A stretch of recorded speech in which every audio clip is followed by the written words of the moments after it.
Hey everybody, welcome. It's noon on Thursday, which means it's Oblivion Oath time. Today, I'm excited. This is the final character preview before we start the big game next week. Today, there's one character missing from the party. We've heard from the gnome, we've heard from the Irixi, we've heard from the goblin. Oh my gosh.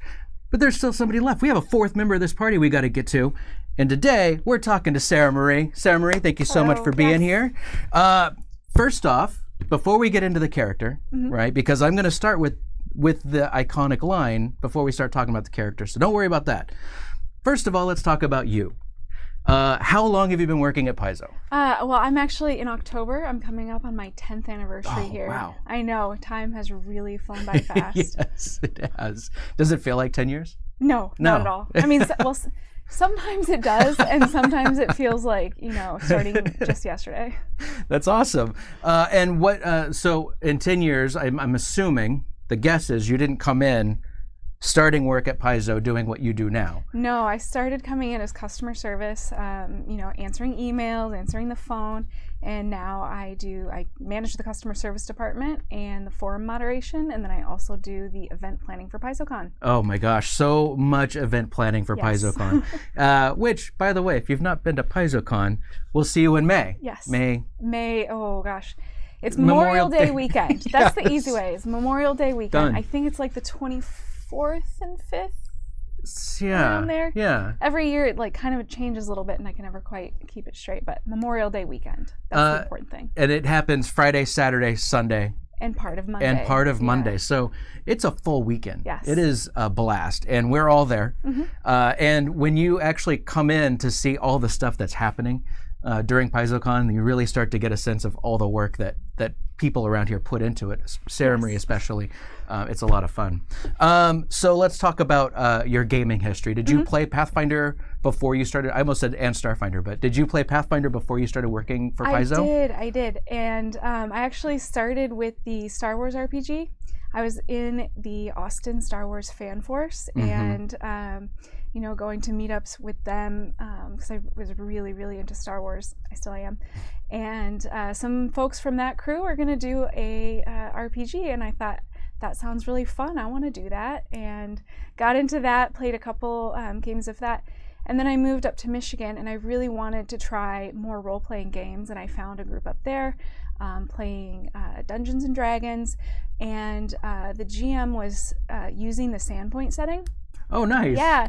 So that's awesome. Yeah, and then I moved out to Washington, and I was like, I need to find more of this. This was so much fun.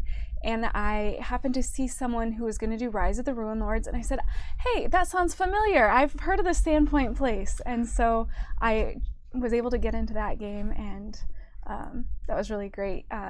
GM was Blake Davis, so he does the Archives of Nethys now, and he then also is doing Pathfinder Society, so I got into that. And at one point he said, hey, so they're going to do this thing called PaizoCon. Everybody in my gaming group, you should go. And I did, and it was a blast. And then I got hired shortly thereafter.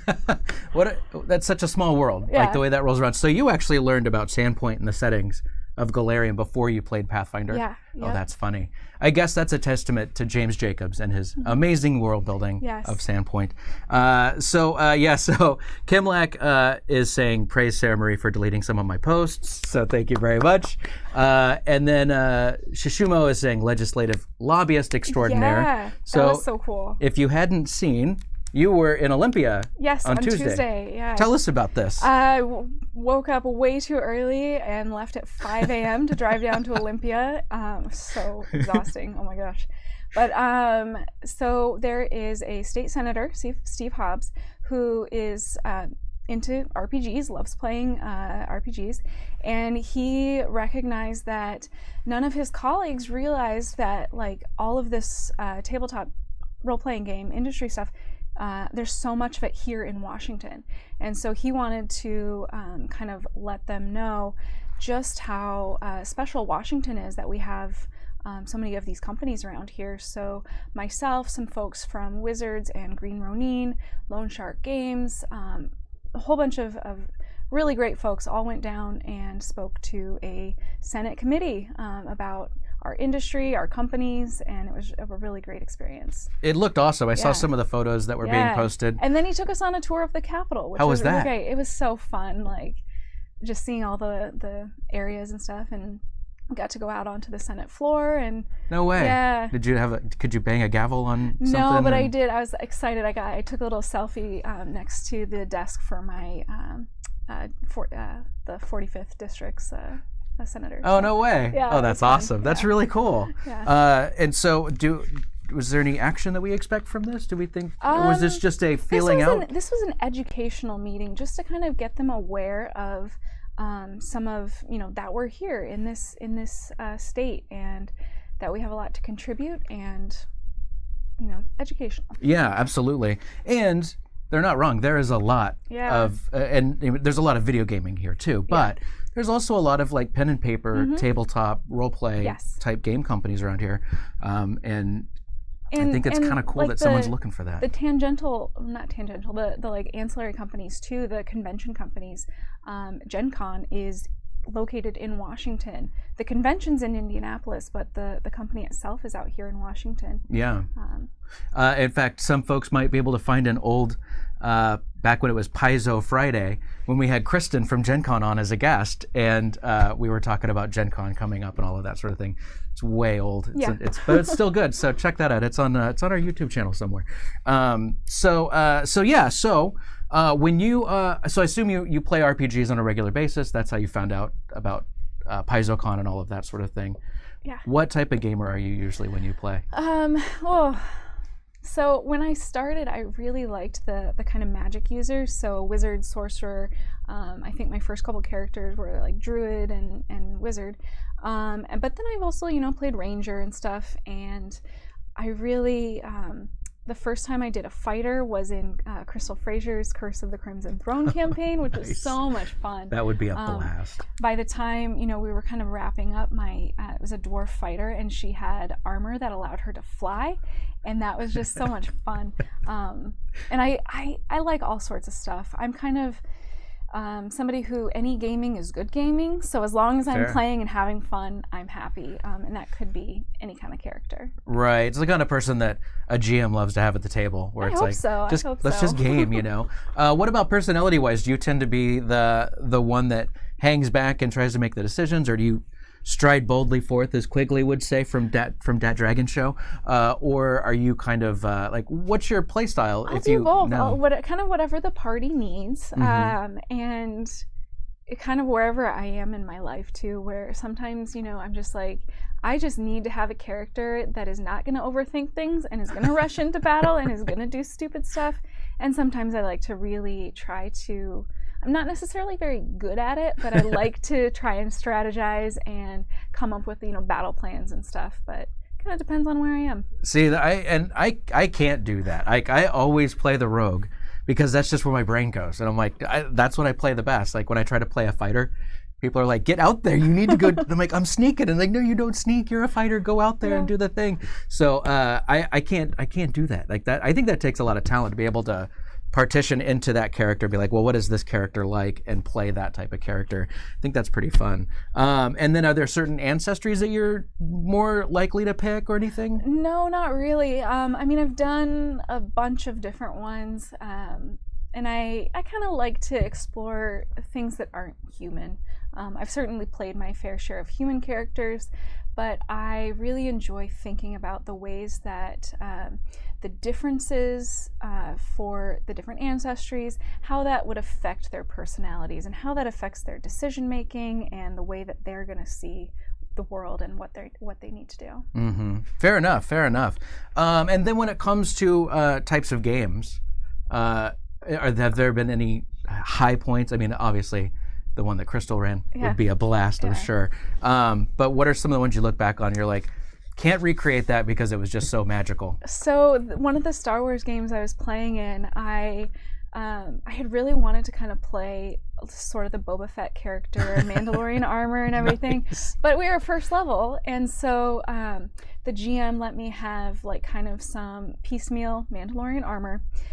But then I didn't really have any money left over for like weapons or anything, so I had a bow and arrow, and I created a stormtrooper, and that was just such a fun moment. You can't really recreate that, other than by sheer luck. So Yeah. that was really fun. It's those high point moments where you're like, oh, that felt great just to be able to do that, And then as far as PaizoCon, because I assume all the finders out there in the chat are going to be coming to PaizoCon, what will they be finding you doing during PaizoCon? So I always tell myself, like, I can't run any events because I've got so much going on ahead of time, and I just need to, it's just too stressful to try and also run events. But this year, of course, I'm running events. Because I came up with some ideas that I felt really passionate about and I really wanted to do. I'm not quite ready to talk about other people's events because they haven't been announced. I don't want to spoil stuff for other people, but I can talk about mine a little bit. Back in December, November, December, Judy Bauer, Katina, and myself all took a class through NAMI Eastside, which is the National Association of Mental Health something. Oh boy, I got that acronym wrong. But it was a mental health first aid class. And so Judy and I talked a little bit about how we wanted to share some of what we learned and talk to people in the RPG community about that. How important mental health is, how important it is for gamers. So we're going to do a little workshop on mental health in the RPG community. And then just yesterday, Tanya and I were talking about an idea for a workshop, and we're going to do a workshop. It's called, right now, the working title is I've Got My Dream Job, Now What? Nice. And we're going to, we also pulled in Michael Sayer, and we're going to talk about kind of what happens once you work for the gaming company you've always wanted to work for, whether that's Paizo or something else. I think Tanya and I have seen people start finally get their career in the gaming industry taking off, and it's not what they expect, or there's just different challenges than what they realized might occur. So we're going to talk a little bit about that and nice. Hopefully have that conversation with people. So I'm really excited for those two workshops. That sounds awesome. What's the title of that one? Do we? So the second one is So I've Got My Dream Job, Now What? Okay. And I think right now the other one is just kind of a generic mental health in the RPG community. Perfect. Okay, cool. Let's see. Oil and Grain is saying that Judy and Liz did a great panel on freelancing and mental health a few years ago. There's so many good panels too. Just there's a lot of heart that gets put into the panels at PaizoCon. So, well, like for a convention, you're gonna go and find games to play and maybe talk about Galarian or ask questions about adventure paths and stuff. But PaizoCon also, one of the things I really try to do is have resources available for people in the industry or who are looking to get into the industry. Mm-hmm. Absolutely. Liz is in the chat, so nice work, Liz. That was awesome. Thank you. Absolutely. So it's about that time. Sara Marie. Yeah. Can you tell me about your character, please? Yes, I would love to. Great. So my character is a dwarf. She is from last fall. And okay, so maybe I should preface this. I get really into creating character backgrounds. I love this part of RPGs. I love creating characters and just really going all out on details and stuff, which makes Galarian fun because there's so many different books and different resources to dig through. And I wonder if that, because I don't usually go that detailed into my character background, but maybe I wonder if that's a trick to use to help get into the mindset of a different type of character that I'm not used to playing. Maybe that helps build it up so much. You're like, oh, I know what this person would do because I don't know. It's a good idea though. So how much time would you say you spent on the backstory of your character? Oh my gosh. I mean, several days. And I think, so we all sat down in this group, and I was getting so excited just building off of what other people were saying. I'd had this kind of concept in my mind a little bit for a character I wanted to play. And then Jason started talking about his idea for the campaign, and I just went, oh my gosh, this is perfect. And I could see every time somebody would mention something that they were thinking about doing, I was like, I can fit that right in, or that's perfect for my character. So I started getting really excited. And then I went home and I wrote a couple thousand words for a backstory, and went a little nuts. So overall, how do you feel about the character's backstory. Do you feel like you would still tinker with it if you had another week or two? Oh, for sure. And I mean, I've started like thinking about stuff that would like writing out scenarios of what was happening like years back in her background, just little fan fiction of my own character, I guess. I like that idea. Okay, so again, ancestry and class. Yeah. Okay. So she's a dwarf, and she's a champion. A champion. Yes. Okay. And let's show the art now, because I just noticed Pixel Slayer's finally in the chat. That all of the art that we have for the character art for Oblivion Oath is done by Pixel Slayer. So make sure you follow them on Twitter, because it's amazing work. Yeah. All right, let's take a look. When I do this, you go ahead and give the name and all of that stuff. Okay. Sure. Okay. Go. So this is Carina, and she doesn't actually even have a last name because I couldn't figure one out. Names are always really kind of hard for me to come up with good stuff for. So I had this idea that maybe if some other folks listening to me describe my character, if they had good ideas for a good dwarven last name, then maybe pop those into the Oblivion Oath forum thread, and then maybe if there's some good ones there, I'll do a Twitter poll or something, and maybe crowdsource the last name for her. Or she can just go without a last name too. Yeah, and I actually that could also work into her background a little bit. So I was gonna program the key, a link to the forum on Paizo, but that's okay. I forgot. So go to the forums. Go to the forums. That's right. Thank you. Perfect. Thank you for putting Pixel Slayer's Twitter account in there. And in fact, I should do that too. So let's see. It's the forums on Paizo. Go to paizo.com. Yep, and currently it's in the Paizo general discussion. I think the plan is to have a specific section for actual play stuff, but it hasn't been created yet. So the Oblivion Oath thread is currently in the general discussion for Paizo. Perfect. So go there, and if you have an idea for, there it is, for Carina's last name, maybe we'll do that. And then what happens from there? What are we thinking once we get all these ideas? Do a Twitter poll and some of my favorites if that comes up. So. Yeah, absolutely. So what type of champion do we picture? So she is so there's 3 types of champions, and she is a redeemer. A redeemer. Yes. Okay. So so here's the funny thing. I was talking to Jason about the character sheets, and he was like, "Well, you might want to put those backgrounds in there and all that, like some of the more defined stuff." And I was like, "Oh, I don't think I've gotten any of that from anybody." So I actually didn't know that answer myself, because I just got the basic information to make that card. And then I was like, "Oh, we should put all of that other stuff in there." So a dwarf champion. Redeemer. Yes. Oh my gosh, that's going to be great. I'm so excited about this because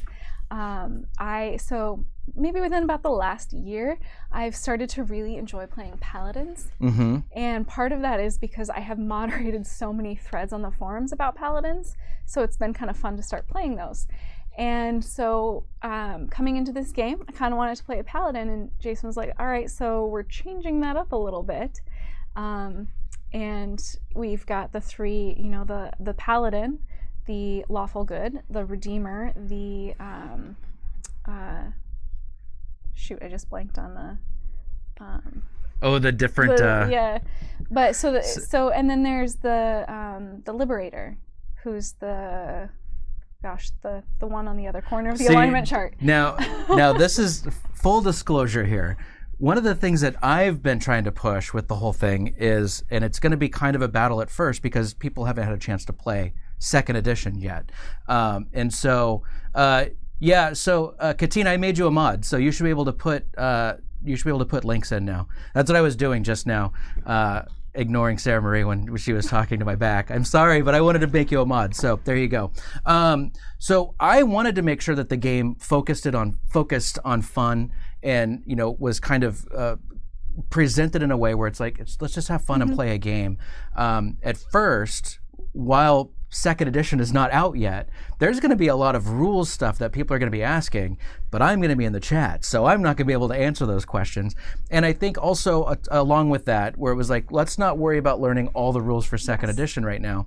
So there's a lot of stuff we just don't know. If we have Jason in the house, maybe we'll do a few, because I know Owen could answer a lot of the questions, but I was like, I don't want to, only if Jason's around do we want to do that stuff. So that's kind of why we don't know what we're talking about fully just yet, is because I was like, we don't need to worry about that. We're fine.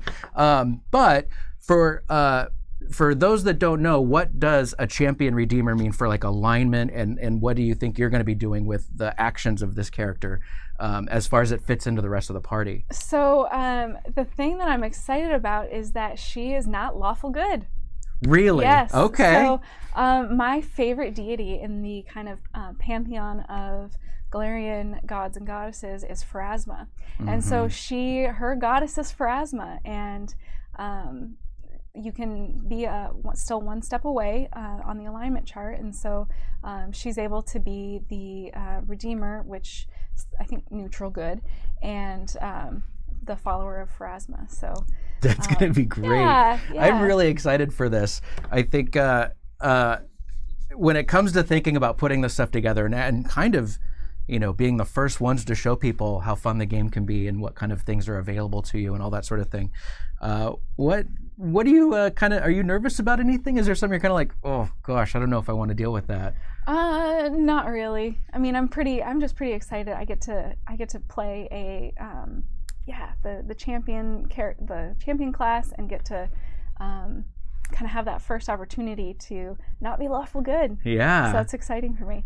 But so as far as her like personality type and stuff, kind of the concept that I was basing her around is this idea that she is going to go into battle and she's gonna like soak the damage, and I mean hit back too, but she's got the tough armor, the shield, and kind of draw all the attention onto herself so that her companions can kind of pick people off from the outside. Oh, that's great. Really into this concept of, shielding others and being a protector.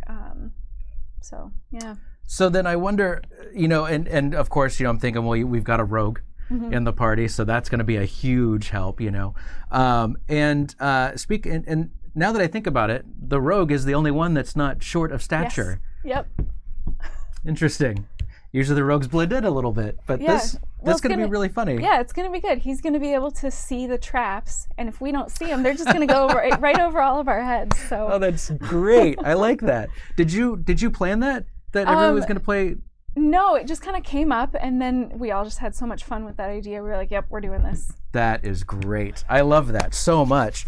And then as far as, what, maybe what you're not looking forward to, what are you looking forward to the most? Like, what's the one thing where you're like, boy, if we get to do X, Y, or Z, that's going to be amazing. I don't have a specific thing like that, but just from the times that we've already spent as a group talking about our character ideas and talking about the campaign, I'm just really looking forward to working with Owen and Katina and Gabe and Jason.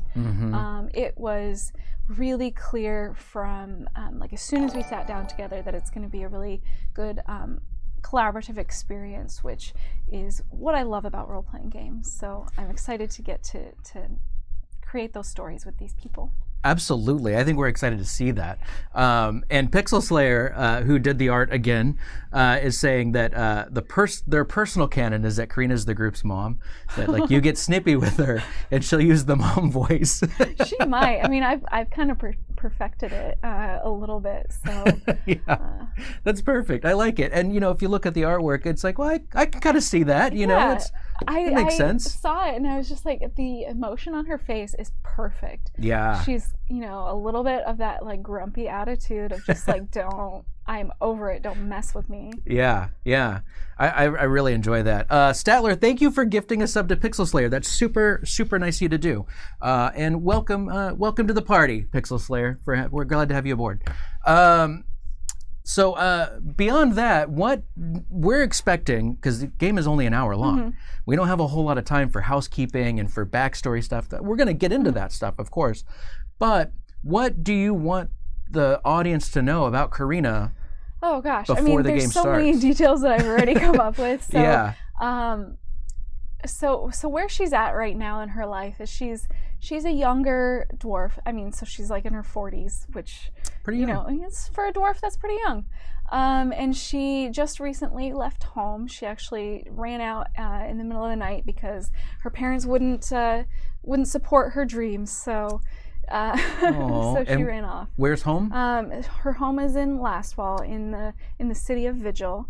And so she left her family and decided to go be a guard for a little while in this little kind of missionary trip of Pharasman clerics they were going to go around the countryside of Lastwall. And so she's like, I'm going to go do that for a year while I figure out my life, kind of like taking a gap year before you go to college. Yeah. Oh, that's perfect. That is really great.